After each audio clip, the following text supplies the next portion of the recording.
বিরোধী দল সংস্কার চায়, সংবিধানের সংশোধনী চায় না।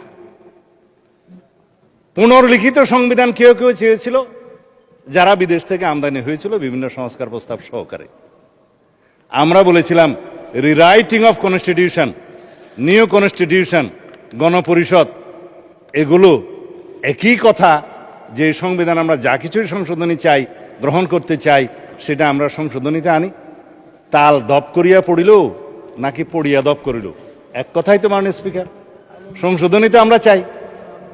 এখন প্রস্তাবনার মধ্যে অনেকে প্রস্তাব করেছিলেন সংবিধানের প্রস্তাবনায় যে ৭১ এবং ২৪কে বরাবর করে আমরা প্রস্তাবনায় নিয়ে আসি।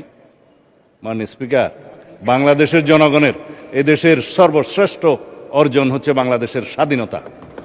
৭১-এর সাথে আর কোনো কিছুর তুলনা চলে না।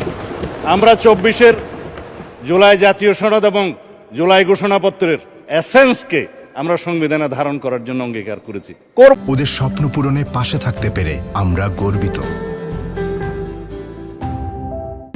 চতুর্থ তফসিলে আসবে সেই কথা জুলাই ঘোষণাপত্র আমরা বলেছি, জুলাই জাতীয় সনদও বলেছি।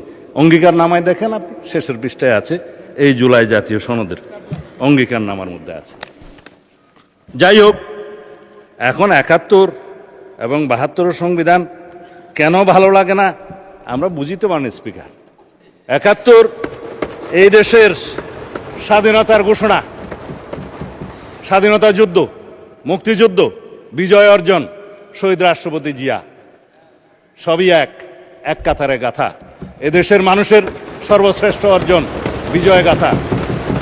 কারো কারো জন্য হতে পারে এটা পরাজয়ের গ্লানি, আমি ওই জায়গায় যাব না।